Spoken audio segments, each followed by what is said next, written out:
हमें हमारी एलिस दिखा जाती है जो ड्यूक से कहती है क्या आप मुझे इस एम्पायर से दूर नहीं भेज सकते। तो ड्यूक वो थोड़ा परेशान हो गया था। वो कहता है लेकिन एम्पायर छोड़ने की कोई ना कोई वजह तो होगी ना। तो हमारी हीरोइन उसको कहती है नहीं कोई वजह नहीं है। और वो सोचती है मुझे तो एम्प्रेस को अवॉइड करना है लेकिन ये इससे तो नहीं कह सकती ना मैं। तो ड्यूक उसको पकड़ता है। वो कहता है मुझे लगता है कि तुम्हारी तबीयत कुछ ठीक नहीं है, तुम्हें जाके रेस्ट करना चाहिए। तो हमारी हीरोइन कहती है बस मैं थोड़ी देर ब्रेक लेना चाहती थी, तो क्या हम लोग इस बारे में बाद में बात कर लें। वो कहते हैं हाँ हाँ ठीक है। और उसके बाद वो दोनों बाजू में बाजू डाले बाहर आ गए थे। तो हमारी हीरोइन जब वहां पर देखती है तो उसकी बग्गी वहीं पर खड़ी थी। वो कहती है ये तो ड्यूक की कैरेज है ना, और इसके गार्ड्स सर्वेंट से जरूर इनको इन्फॉर्म कर दिया होगा कि मैं यहाँ पर हूँ। तो वो बंडों को देखती है और तब वो उसको सवाल करके देखती है। तो ड्यूक अपना हाथ आगे बढ़ाता है और हमारी एलिस का हाथ पकड़ लेता है। वो कहता है एलिस क्या हम लोग अपने घर वापस चले। और वो तो बड़े प्यार से कह रहा था। तो हमारी हीरोइन उसको मुस्कुरा कर देखती है। वो सोचती है घर, हाँ मैं सच में डचेस बनने से बचना चाहती थी लेकिन ऐसा लगता है आज का दिन मुझे इसके साथ ही रहना पड़ेगा। तो वो कहती है हाँ चलो घर चलते हैं। और उसके बाद वो बगीर बैठ गई थी। और फिर हमें ड्यूक का मेंशन दिखा रहता है और शाम हो गई थी। तो हमारी हीरोइन कहती है मैं पहले ऊपर जाती हूँ। तो ड्यूक कहता है प्लीज आराम से रेस्ट करना एलिस। तो एलिस को देखती है और वो सोचती है श्योरली एम्प्रेस के साथ अगर मुझे दोबारा कांटेक्ट करना पड़ा तो मुझे कुछ ना कुछ तो सोचना होगा। तो वहां जाते हुए सोचती है पहले मुझे रेस्ट करना होगा और फिर कोई सोल्यूशन सोचती हूँ। तो ड्यूक उसको जाते हुए देखता है और वो सोचता है आखिर एम्प्रेस क्या करना चाह रही है। ऐसा लगता तो है कि वो एलिस पे इंटरेस्ट ले रही है लेकिन पता नहीं क्या वजह है। और ये तो बिल्कुल क्लियर है कि इस सब के पीछे एम्पर तो बिल्कुल नहीं था, क्योंकि हिस वो जो आदमी आया था उसका मास्टर वो एम्प्रेस है ना कि एम्पर। और मुझे अब एम्प्रेस को इन्वेस्टिगेट करना होगा सीरियसली। तो तब वो सोचता है लेकिन आखिर एलिस उससे डरी हुई क्यों थी। वाइकाउंट फोर्ट्री यानी कि उसके डैड वो तो कंट्री साइड में रहते हैं ना, कैपिटल से बहुत ज्यादा दूर। और एलिस का तो अभी सोशल डेब्यू भी नहीं हुआ, इसलिए उसको रॉयल फैमिली के बारे में कोई इन्फॉर्मेशन नहीं है। लेकिन वो तो लेडी क्विलन यानी कि मेरी मदर की हेरासमेंट को भी सह लेती थी और आराम से उसको झटक देती थी। और वो सोचती थी इस तरह की हेरासमेंट तो कुछ भी नहीं है। लेकिन आखिर अभी उस एम्प्रेस ने उससे क्या बोला कि वो बिल्कुल डर गई है। और तब वो अपनी टाई ढीली करते हुए कहता है मुझे उसके बारे में सब कुछ पूछना है कि उसने ऐसा क्या कहा था, लेकिन अगर मैंने ऐसा किया तो मुझे डर है शायद वो जल्दी भाग जाए। और अगर ये एलिस के बारे में है तो मुझे कुछ ज्यादा कॉशियस होना होगा। तो अपने साथी से कहता है टिसैरी मुझे एम्प्रेस को इन्वेस्टिगेट करना है। तो वो कहता है जी एम्प्रेस को, लेकिन क्यों। तो वो कहता है मुझे उसके बारे में हर चीज पता करनी है, वो किन लोगों से मिलती है और जिन लोगों से वो सीक्रेटली मिलती है उनके बारे में सब कुछ पता करो। तो वो कहता है जी जी मैं समझ गया।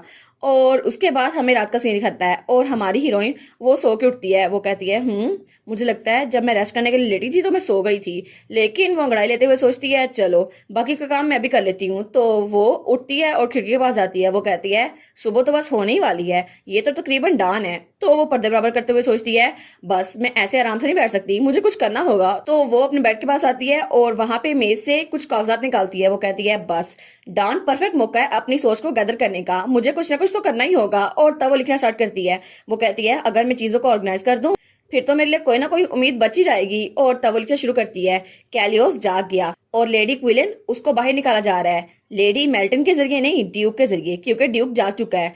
और अब फाइनल ब्लैक एम्प्रेस वो मुझ तक आई और उसने मुझे कुछ ऑफर किया लेकिन मैंने मना कर दिया। लेकिन इस हिसाब से दो चांस हो सकते हैं, या तो एम्प्रेस मुझसे दोबारा कांटेक्ट करेगी या फिर वर्स्ट केस में वो मुझे मरवाने की कोशिश करेगी। और वो सोचती है अब इसमें होप कहाँ बच गई, और वो तो बहुत जरा ना उम्मीद हो गई थी। और तब वो सोचती है अब तो मैं टेम्पल भी नहीं जा सकती क्योंकि वही मेरी इकलौती पनाहगाह थी, लेकिन एम्प्रेस की होते हुए मैं वहां भी पनाह नहीं ले सकती। अब तो कोई जगह नहीं है जहां एम्प्रेस से दूर रह सकूं और एम्प्रेस मुझे बख्श दे। लेकिन एक जगह है यहाँ पर ड्यूक डेराड के पास, और ड्यूक उसे याद आता है जो कहता है मेरे साथ चलो एलिस घर। और वो सोचती है एग्जैक्ट कहूँ तो कैरियोस के साथ, लेकिन मैं उसके साथ रहना तो नहीं चाहती। लेकिन आखिर में ऐसा लगता है हमारी किस्मत बिल्कुल जुड़ी हुई है, चाहे हमें जिंदा रहना पड़े साथ में या फिर मरना पड़े साथ में। अगर वो मर गया तो मैं भी मर जाऊंगी और अगर वो जिंदा रहा तो मैं भी जिंदा रहूंगी।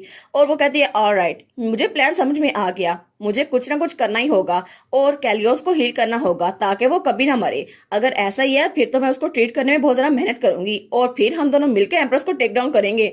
और ये प्लान तो मेरा बहुत ज्यादा शानदार है। लेकिन वो सोचती है आखिर मैं कैलियोस को ये रिवील कैसे करूं कि फाइनल विलन वो तो एम्प्रेस है ना कि एम्प्रर। लेकिन एम्प्रेस का ट्रू फेस रिवील वो तो लास्ट वाले चैप्टर्स में हुआ था ना। और ओरिजिनल नॉवल में तो थर्ड प्रिंस को मरवाने की कोशिश की गई थी, लेकिन जब सीना ने उसको देखा तो जो आदमी उसको मारने के लिए गया था हिस जो कि एम्प्रेस का आदमी है, उसने अचानक एम्प्रेस के प्लान के बारे में सबको बता दिया। इस तरह सबको पता चला कि वही असल में विलन है। और तब वो दोनों बहुत ज्यादा शौक हुए थे, वो दोनों मेन कैरेक्टर्स।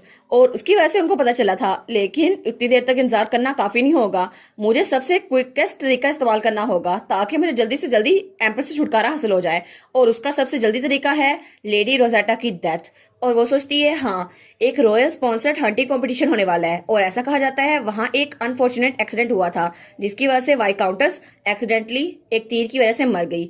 और बाद में पता चला ये सब कुछ एम्प्रेस ने करवाया था, सिर्फ अपने फायदे के लिए उसने ये करवाया था। लेकिन ओरिजिनल स्टोरी में तो मेन कैरेक्टर्स इस कंपटीशन में हिस्सा नहीं लेते, तो कैलियोस भी नहीं लेगा और ना ही लेडी मेल्टन। लेकिन ये सब कुछ तो मैंने न्यूज़पेपर में पढ़ा था जो लेडी क्विलिन पढ़ रही थी, शायद ये जल्दी होने वाला है। लेकिन तब तक मैं कोशिश करूंगी कैलियोस उसमें पार्टिसिपेट करे और उसके बाद क्राइम सीन को खुद विटनेस करे, फिर तो मैं उसको सब कुछ बता दूंगी ना। और जब उसको पता चलेगा कि वो उसे मरवाने वाली है तब तो एम्प्रेस के खिलाफ हमारे पास पुख्ता सबूत होगा। वो कहती है आहा, देखा मैं कितनी जीनियस हूँ, ये हुआ ना आइडिया। तो तब वो कहती है बस मुझे इसे ऑर्गेनाइज करना होगा, फिर तो मुझे उम्मीद नजर आ जाएगी। लेकिन तब वो वहां पर देखती है तो तब वो लैंप बंद हो रहता है। तो हमारी उन कहती है क्या लगता है इसका फ्यूल खत्म हो गया, शायद इसलिए ये जल नहीं रहा।